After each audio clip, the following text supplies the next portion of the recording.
Hi guys, and welcome to a new video on Sonal's life. Now, as you can tell from the title of this video, it's going to be a sort of sad one for me personally, as you can tell by what I am wearing today. If you watched my last video, which if you haven't, you better go and watch it, it was a review of the New Japan New Beginning shows. And that is the three big major shows in Sapporo and Osaka, and particularly the recent show, so the New Beginning in Osaka show on February the 11th. There was the big match between Jay White and Hikuleo, and it was the loser leaves Japan match. Now, for anyone who doesn't know, you can watch my other videos which sort of tells you everything. So my New Year's Dash review, my Osaka review and things like that. But basically, at the end of last year, well, I mean like September, Hikuleo betrayed the Bullet Club and went back to his brothers. Obvious thing. Jay White took that personally, and after he was beaten by Kazuchika Okada at Wrestle Kingdom 17 on January the 4th and lost his IWGP World Heavyweight title, on New Year's Dash the next day, he basically had a go at Hikuleo. Hikuleo was the reason that he lost. And so, while it was not unusual that he challenged him for a singles match, as that's what happens on New Year's Dash, the stipulation was quite serious, with Jay saying, whoever loses this match is leaving Japan.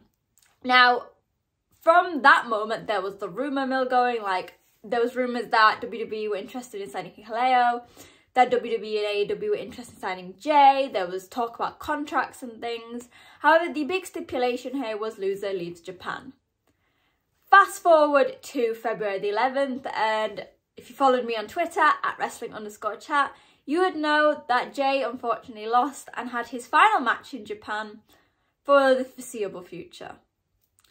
Now, what does that have to do with this video? Because you're probably thinking, Sonal, but you already spoke about this during your video. As you can tell from the title, I thought I'd do a little trip down memory lane of Jay's journey in Japan, and specifically, I guess, Jay's journey in Osaka. Now, we don't know what the future holds for Jay. He is set to have a match against Eddie Kingston at Battle in the Valley. He made clear in his promos and things that he was not done with Japan. Similarly, Okada said the same thing. However, for the foreseeable future, he will be focused in America. So, for anyone who doesn't know, despite being from New Zealand, Jay White actually made his start in wrestling in the UK. And this was before New Japan or anything. He travelled to the UK, had some training, and basically ended up being noticed by Finn Balor, so Prince Devitt at the time, and came to New Japan and started training under the Young Lion Dojo system. Now, he had a very big class, so it was him, David Finlay, Juice Robinson, Yo, Sho, and also now Master Wato, he was in a similar class. Now, whereas Juice and Finlay had come from a bit more of a stronger background, Jay started from scratch as a young lion, shaved his hair off, did the full works. There's some really cute videos actually of the dojo class of that time, doing really funny videos, so doing some travelling and making food and things. And as expected during this time, as young lions do, he had very simple matches in the black trunks, and he created a feud. As much as he loved teaming with his best friend David Finlay, he had a feud as such, similar to Shota and Ren Narita, Tsuji and Uemura. They were constantly battling due to similar ages and things like that. Now, Jay shined. He was phenomenal in his matches. He went as the young lion with blue eyes, that was his moniker, and he was really loved by fans in Japan. So it wasn't surprising that within no time at all, he actually went on excursion. And he did phenomenally. He was in America, he did things like Ring of Honor, Impact, really made a mark in different companies. And he had always been really loved. Now, the reason I'm talking about his excursionist start is because of Osaka. Now, we've all said that Osaka is a very important place for Jay. And that is because before he even went on his excursion, his final match was actually in Osaka as a young lion. Back in 2016 at the Big Dominion show, it was Jay's final match. And as he had his final sort of match as a young lion, he faced the crowd, and bear in mind this is such a huge crowd at Dominion, and he bid them a farewell. He spoke in Japanese. He was hugely loved by the Japanese crowds, and like I said, he went off to America, had some phenomenal matches across the world, and really gained attention. Like, he was staying, I think, with Alex Shelley at the time, and really making a mark as a wrestler against some of the biggest names in the entire wrestling business. So it wasn't surprising that Jay very quickly found a popularity base and was able to come back to Japan. And again, that's probably going to be the running message in this. He returned 2017 Power Struggle in Osaka. Now, he came with a new persona, so the Switchblade, and that was the start of Jay's rising career. Now, at first, people didn't really know what to think of Jay. Personally, for me, I did not know Jay until I first started watching in January 2018. And he had just become a member of Chaos just after Wrestle Kingdom, and he had this whole shtick where he told Okada, he went, right, I'm going to join Chaos because I need a team. Because New Japan is built on faction. But he went, I will not be afraid to turn on you. And surprisingly, while people were quite wary at first, he very quickly fitted in with the Chaos faction in Japan. He was very well loved. Yes, he had a bit of a rugged side, which maybe seemed more suited to Shinsuke Nakamura's Chaos. He worked really well. There are some really cute matches with him and Roppongi 3K where he did the 3K sign with them. He very quickly won the title. So in Sapporo, New Beginning, he beat Kenny for the US title despite losing to Tanahashi at Wrestle Kingdom. And from there, everything just seemed to fit into place for Jay in Japan. I mean, even when he decided to betray them and become a member of Bullet Club and the Bullet Club leader, there was something about the Japanese fans that really connected with Jay. And throughout his matches, especially pre-Bullet Club, he was a phenomenal wrestler. Picked up offense and styles from across the world, from the people he'd worked with in the dojo in America, the people he'd had matches with. And it felt like although Jay was worlds away from the young lion who had left, he was still a New Japan boy. Now, obviously, when he joined Bullet Club, for any of you who know the history of Bullet Club, it was created by Gaijins. It was Finn Balor, so Prince Devitt, Bad Luck Fale, and then Tama Tonga, joined by pretty much only Gaijins until Yujiro Takahashi became the first non-Gaijin member. So it wasn't surprising that Jay's sentiment towards Japan and the Japanese fans almost turned slightly. He became that proper heel. He had disdain for the Japanese fans. I mean, really, he had disdain for fans in general. But he would really never speak Japanese. You wouldn't see him communicating in the way that maybe we'd seen him as a young lion. But that was perfect for Jay as a heel. Fast forward to 29 New Beginning in Osaka, and we are linking again to Jay's presence in that city. He beat Hiroshi Tanahashi for his first ever IWGP Heavyweight Championship rule. Now, this was similar back in 2013-2014, I want to say, with the Rainmaker shock where Okada beat Tanahashi. This was similar and was dubbed the Switchblade shock. And nobody expected Jay to win. Yes, he'd been doing well. He'd been picking up huge wins. He had made an impact with the crowd as the leader of the Bullet Club. But his win in Osaka cemented that he is the top gaijin in the company. He was constantly putting matches. He was drawing in fans from many different countries.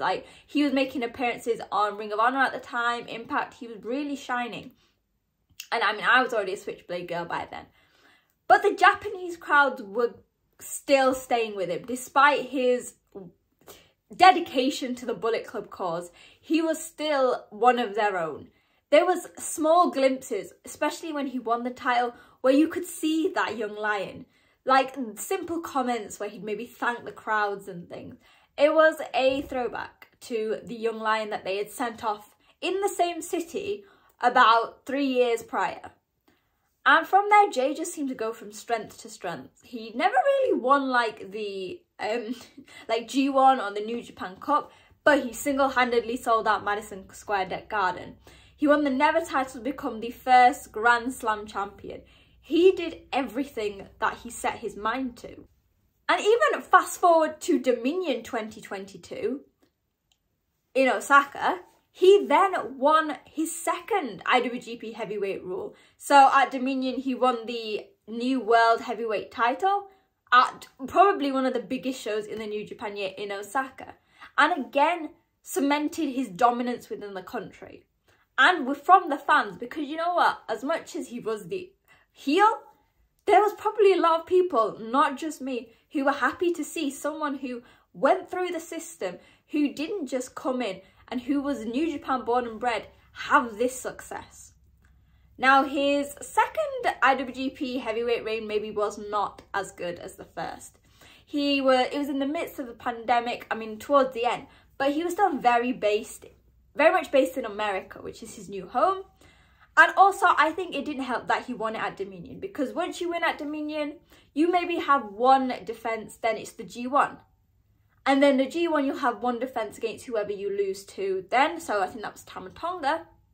And then really, there are no more defences until Wrestle Kingdom. So Jay was not very big presence there. However, he was still a champion. He was still the face of New Japan. And then Osaka again, February the 11th, 2023, is where Jay saw his, I guess, this era, the Switchblade era, come to an end. In Osaka, the place where he is known and had so many huge moments, Jay lost the Loser Leaves Japan match and said a final farewell to the crowds. Now, what was even more impactful about this was not only the way that he sort of accepted his fate when he two-sweeted Hikuleo before losing, but when he came down and he went to Tanahashi, who was on commentary, and they stared at each other. Although it might be quite underrated, Tanahashi and Jay have a history intertwined. They would have worked together in the dojo, but since coming back from an excursion, Jay took Tanahashi as his enemy. He wanted to retire Tanahashi. But when they had this final fist bump, it almost felt like things had come full circle. For a slight second, it wasn't Hiroshi Tanahashi and the Switchblade Jay White. It was Senpai Hiroshi Tanahashi and Young Lion Jay White, because they'd both spent so long in the dojo together. Similarly, when he walked out with Gedo, it's like he was taking in the Japanese crowds for the last time. Hell, even in his promo, although he wanted to claim he was Bullet Club, he's nothing without them, he's nothing, it's all Hikuleo's fault, there was a sense of innocence and vulnerability in his final promo part. He spoke in Japanese, which we've not heard for seemingly forever. He not only said that New Japan is his home, but he said that the New Japan fans, so I think it was Anatatachi, which means you, and saying Watashi no kazoku desu, which means you are my family. The New Japan fans are my family. New Japan is my home. Even Okada in his comments said, Jay might not be in Japan, but he is New Japan, and wishes that he continues to spread it. It feels that as rocky as Jay's career has been, especially in his final reign, he is New Japan born and bred. He came as a young lion, a young boy, with a dream of becoming the top wrestling star.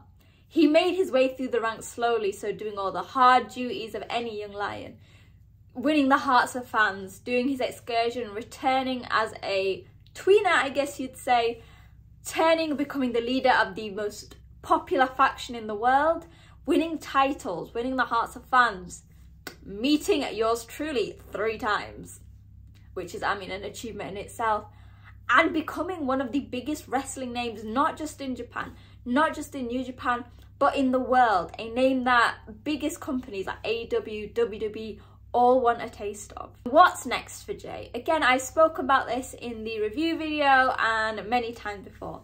For me, I really hope that Jay continues in New Japan.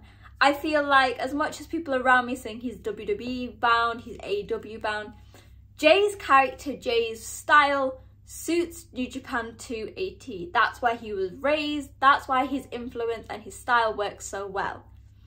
I'd love him to stay as New Japan and to focus on America, on their expansion. And I think it is the perfect time for him to say adieu to his Bullet Club era. If you've watched my Bullet Club video, which you can find somewhere here if I can figure out and remember to put the link. But Bullet Club is a faction that has slowly been going downhill. Too many people, too much presence everywhere, too much confusion. Jay almost came sort of part of the issue where he was getting rid of people, he was trying to expand too much and was losing the cut of who he was and what the faction is. And I think heel Jay, as finished its course as well. My favourite Jay is Chaos Jay. And I want to emphasise that Jay White is the reason that I fell in love with New Japan. Yes, I watched it for Wrestle Kingdom before I even saw him, but it was his feud with David Finlay that got me hooked. And for me, that was when he wasn't a heel. That was when he was in his own little world. And I think that could be the perfect route for him. I'm not saying make him a babyface teaming with Tanahashi and Okada, because that I think is a step too far. But have him go back to America, find his roots again, find a new essence of himself that doesn't rely on the cheating, that doesn't rely on the name of Bullet Club, and become a Jay White who is known for being one of the best wrestlers in the world. I mean, that's pretty deep, wasn't it? I guess what I'm saying here is Jay's career will forever be entwined with Japan. Not just New Japan, but the country itself. And more specifically, it will be intertwined with Osaka until he decides to hang up his wrestling boots, which hopefully is not for a very, very long time. While I was devastated about it, I think that it is the perfect time for Jay to maybe take a step back from Japan or New Japan and give himself a break to start something new. Jay is one of the best wrestlers in the world, but has been working tirelessly.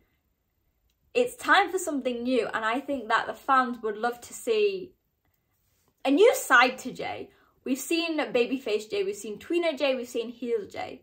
Surprise us with something new.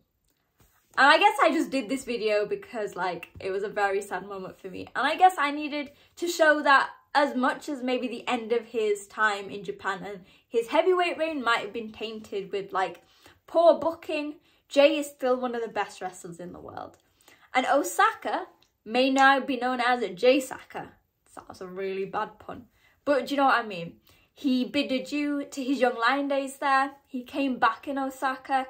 He won his first title in Osaka. He finished his time in Japan in Osaka.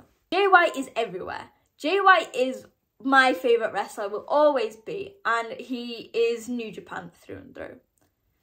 And I guess what happens in the future, we'll just have to wait. I mean, I just keep my fingers crossed that I don't hear on the news that he's appeared at WrestleMania or the day after, because that would break my heart. So yeah, that is my video. It's a little run through of Jay's time in Japan, why Osaka is so important to him and his career, what the future could hold, and I guess more importantly, why Jay is so important to me, and particularly Jay in Japan. He's the reason that I fell in love with New Japan. Him and David Finlay, their feud together was something special, something I hadn't seen. Two former friends turning their backs on each other is nothing new. But this had something different, something that I hadn't seen before. And who knows, maybe those two could get back together as a team, because that would definitely be something. So, let me know what you thought of Jay White in Japan. Let me know what you thought of the match and the outcome, what your standout moments from Jay has been during his time in the company while wrestling in Japan, and what do you think the future holds for the Switchblade? Is it New Japan born and bred and he will stay there? Is he AEW WWE bound? Or is it just a change that is much needed with his character, and which technically should have happened after his loss last year at Wrestle Kingdom? Let me know in the comments below. Let me know on social media at wrestling_chat, and hopefully you enjoyed this video. Hit like, share with your friends, especially if you know you've got Jay White fans on your social media, and hit that subscribe button, because the next few months for New Japan are going to be crazy, and whether it has Jay or not, I'll be here to cover everything. Yeah, hopefully you enjoyed the video, and I'll see you guys soon. Bye!